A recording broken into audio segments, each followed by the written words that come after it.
Discours prononcé par Georges Ibrahim Abdallah devant une cour d'assises spéciale, lors de son second procès, en février 1987. 27 ans après, ce discours est toujours d'actualité. Madame, Monsieur. Qu'un combattant arabe soit jugé par une cour spéciale en Occident, rien de plus normal. Qu'il soit traité de criminel et de malfaiteur, rien de vraiment nouveau, déjà les bandits de l'Aurès, 1, les terroristes de Palestine, ainsi que les fanatiques lépreux d'Ansar et Kiam, 2, ont été l'objet de ces honorables qualificatifs. Il rappelle à tous ceux qui ont la mémoire courte le patrimoine de votre justice occidentale ainsi que votre civilisation judéo-chrétienne. Mais que le criminel Yankee, 3, bourreau de tous les déshérités de la terre, soit, en plus, le représentant des prétendues victimes devant vous, il y a bien de quoi alors s'abstenir de tout commentaire sur la nature de votre cour ainsi que sur la tâche qui lui est assignée. Si, de prime abord, le représentant de l'entité sioniste semble manquer à la scène, bien évidemment, ce n'est ni par pudeur ni par discrétion de votre part, c'est pour la simple raison que cette entité n'est qu'une tête de pont occidentale, c'est une base opérationnelle des chiens de garde impérialistes, c'est un modèle miniaturisé de ce que nous réservent vos patrons à travers leur stratégie d'anéantissement et de balkanisation. 4. Il va de soi que devant votre cour, cette entité est déjà représentée, si ce n'est par son patron Yankee, ce sera par son homologue l'avocat général. Ne pas commenter la nature de votre cour ne veut nullement dire cautionner son illégitimité, sans occulter non plus sa parfaite légalité qui illustre à juste titre le gouffre qui sépare votre monde légal de notre monde réel, représentation authentique de la paix instaurée par votre système, maintenue par l'anéantissement de millions d'hommes dans nos régions des périphéries. En dépit des souffrances de tous les peuples de la terre, vos patrons imposent la paix et la légalité de leur système criminel dont la guerre fait partie intégrante, mais vous vous trompez si vous espérez que la guerre ne dépassera jamais plus les régions des périphéries. 40 ans après la libération de Paris, on voit persister dans votre pays une référence quasi obligée de tous vos patrons aux années d'occupation, référence mystifiante, larmoyante et vantarde, elle occulte d'une part la lâcheté de tous ceux qui se foutaient des porteurs de l'étoile jaune, et qui n'ont découvert leur virilité qu'en soutenant les escrocs qui exploitent les terribles souvenirs d'Auschwitz et d'autres crimes de votre système, et d'autre part, elle occulte aussi les raisons des actions illégales de ces terroristes lépreux de l'affiche rouge, 5, et de leurs camarades qui sauvaient l'honneur de votre pays en se battant héroïquement contre l'ordre des criminels et de leurs fantoches. Ils se sont battus ici en France et ailleurs. Ils attaquaient là où ils pouvaient, foulant aux pieds toute l'égalité qui entravait leur légitime combat. 4 ans d'occupation de votre hexagone ont mis en lumière la criminelle légalité de votre système impérialiste et ont comblé d'honneur tous ceux qui s'étaient attachés à la légitimité de le combattre. Certes, ces lépreux terroristes n'étaient pas très nombreux et les généraux massus, 6, ne figuraient pas à titre d'exception dans leur mouvement, mais cela ne nous empêche pas d'espérer voir ressurgir de nouveaux lépreux, beaucoup plus nombreux, dont le mouvement soit dépourvu des massus et qui s'engagent dans le même combat des pestiférés du Moyen et Proche-Orient, de l'Asie, de l'Afrique et de l'Amérique centrale pour mettre un terme à la légalité de votre paix garantie par la stratégie d'anéantissement de vos patrons dans nos régions périphériques. Heureusement, l'actualité ne dément pas nos espoirs. Bien sûr, vous n'êtes pas ici pour parler politique, c'est clair, vous êtes ici simplement pour juger des actions qui ont perturbé la paix de votre ordre, pour connaître le sens de cette paix apolitique, rien de mieux que de se référer à un de vos sages patrons, un des garants de vos institutions Mitterrand. À la veille d'une de vos agressions contre notre peuple, ne déclarait-il pas, cette paix est mieux défendue par la guerre que nous faisons que si nous laissions aller les choses, elle est mieux préservée par notre action que par notre inaction. C'est cette paix, messieurs, la paix des cimetières, que menacent les actions que vous prétendez juger. C'est la continuité de la guerre d'extermination perpétrée par Reagan, le leader de votre ordre, qui est menacée. C'est à la guerre impérialiste que votre cour se donne le droit de faire un procès. Non, messieurs, votre cour est loin d'être apolitique. Non, messieurs, votre procès loin d'être légitime s'inscrit sur le drapeau légal de la guerre impérialiste menée contre notre peuple, balayant par là même les bonnes intentions de ceux qui jouent les bons offices auprès de vos patrons, ainsi que les illusions de ceux qui ont cru hypocritement que la vipère change de nature en changeant de peau. Avec quelle sérénité et quelle indépendance prétendez-vous juger des actes de guerre en les isolant du processus général de l'agression impérialiste perpétrée contre notre peuple ? Dans quelle mesure, vous, représentants de l'impérialisme français, n'êtes-vous pas impliqués dans cette guerre?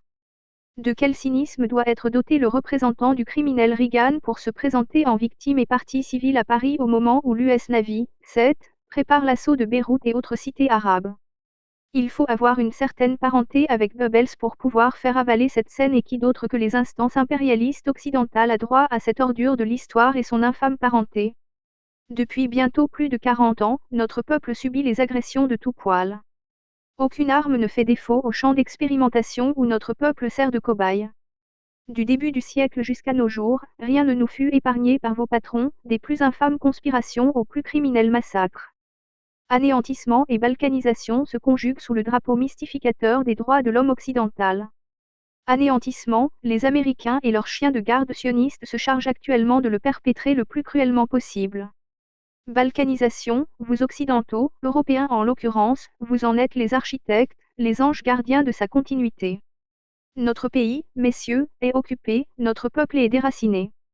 Les occupants, les agresseurs, sont des occidentaux blonds aux yeux clairs. Ce ne sont pas des slogans de propagande, ce sont des femmes et des hommes en chair et en os éventrés, ce sont des gosses par centaines décapités.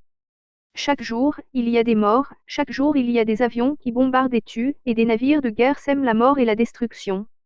Chaque jour, vos colons ramassent de nouveaux otages, notre peuple des territoires occupés est otage et le reste est otage potentiel ou victime en puissance.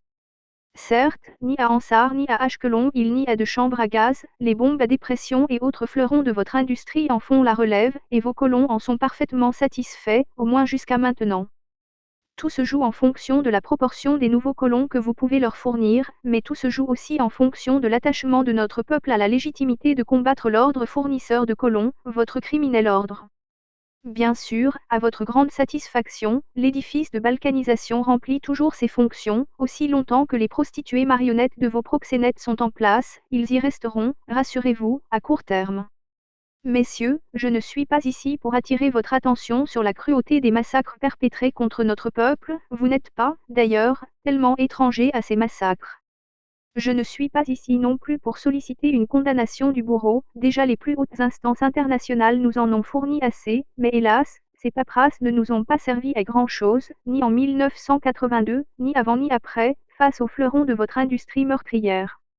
Je suis ici, messieurs, pour vous demander simplement de bien vouloir laver vos mains maculées de notre sang et du sang de nos mômes, avant de prétendre nous juger, car celui qui accepte de fouler aux pieds le sang de 25 000 morts tombés au Liban lors de l'invasion impérialo-sioniste de 1982 ne peut qu'être le complice direct de Reagan et de Begin dans leur guerre d'extermination contre notre peuple. 25 000 morts en 3 mois à l'honneur de votre paix, 45 000 blessés à l'honneur de votre justice. 90 jours et Beyrouth tenue en champ d'expérimentation des armes américano-israéliennes, et pourtant l'administration Reagan est victime et partie civile à vos yeux. Bien sûr, rien d'anormal dans tout cela, en dépit de l'illusion débile de ceux qui prétendent déceler une possible impartialité de la France impérialiste et de sa justice. C'est ça, l'ABC de votre justice, le fond de ce procès et de ces accusations qui, par ailleurs, ne me sont que des honneurs que je n'ai pas mérités. Si notre peuple ne m'a pas confié l'honneur de participer à ces actions anti-impérialistes que vous m'attribuez, au moins j'ai l'honneur d'en être accusé par votre cour et de défendre leur légitimité face à la criminelle légalité des bourreaux, et je crie haut et fort, foulons aux pieds toute entrave à la légitimité de notre combat. Foulons aux pieds la paix de tout ordre qui se manifeste chez nous en termes de paix en Galilée. Je sais très bien que c'est cette position qui est à criminaliser, et c'est en fonction de cette tâche que votre justice est rappelée à l'ordre par l'administration Reagan. En toute indépendance et impartialité vous avez obéi à l'appel, et en toute sérénité je vous réponds au nom de ce que je représente ici, ou bien il y aura la paix pour notre peuple arabe, et sur toute la terre arabe, ou bien il n'y aura la paix pour personne et nulle part.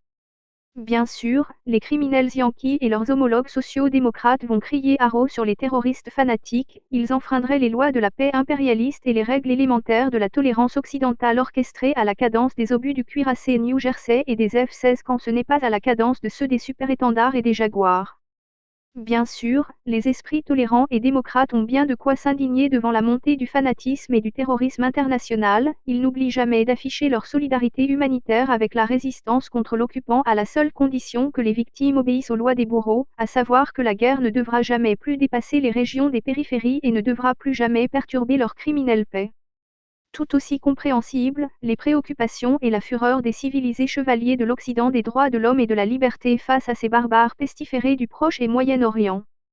Comment ne pas comprendre leur inquiétude et leur déception, alors que tous les chefs d'œuvre de leur civilisation sont exposés sous l'île bienveillant de leurs droits de l'homme et de leur statut de la liberté, partout sur la terre arabe, que ce soit à Marrakech ou à Zrarieh, à Bir el Abédé, 8, ou à Sabra et Shatila, 9, à Benghazi ou à Tripoli, 10, pour ne pas en citer d'autres. Toujours la même obstination chez ces barbares, déception qui rappelle, par ailleurs, celle de vos ancêtres.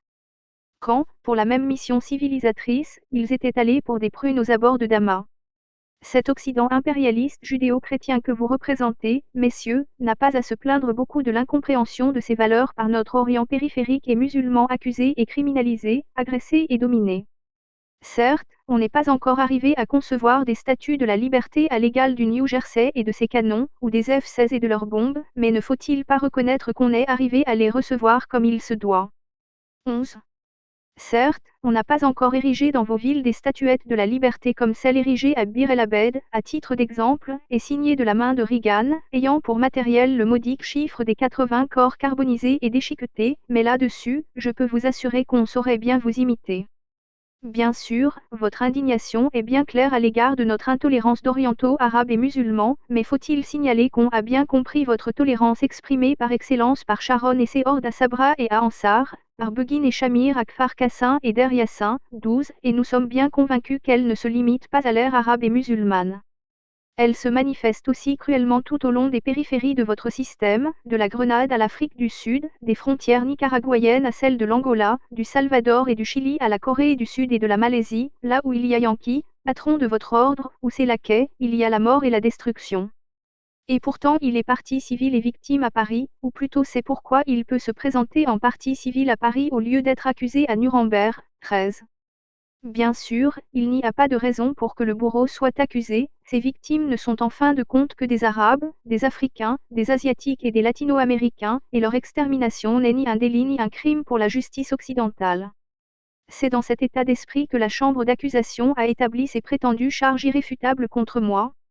Il est déjà bien clair votre cours que je n'ai nullement l'intention de commenter ces prétendues charges, vous signalant simplement que comparativement appliquées, telles qu'elles vous sont présentées par la Chambre d'accusation, elles sont aussi irréfutables contre monsieur tout le monde en France. Je tiens simplement à signaler, à vous qui avez le droit légal de me juger ainsi qu'à tous ceux qui ont la légitimité d'en faire autant, le fait suivant, je suis accusé d'assassinat et de complicité pour avoir été en France avant ou après des attentats. Que dire alors de monsieur Jean-Christophe Mitterrand qui était en Palestine occupée à Kfar Anassi quand la soldatesque sioniste se livrait aux pires excès? Que dire de celui qui se rendait à Beyrouth sur les chars de Sharon en 1982 lors de l'invasion du Liban pour exprimer son soutien aux avant-gardes de votre monde libre Léotard, 14. Que dire de tous ceux qui livraient et livrent encore les fleurons de leurs arsenaux aux agresseurs de notre peuple, des Jéricho 2 à tête thermonucléaire aux F-16? Bien sûr, pour vous la comparaison ne tient pas debout, ils ne sont en fin de compte que des Occidentaux, blonds aux yeux clairs, et surtout au service de la paix impérialiste.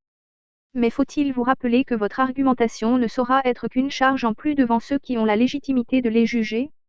Sachant bien que la lutte des peuples n'avance pas en fonction de la longueur des déclarations de ces combattants prisonniers, je remercie mes ravisseurs pour m'avoir laissé exprimer ce que j'ai à dire en dépit du régime d'isolement carcéral qui m'est appliqué.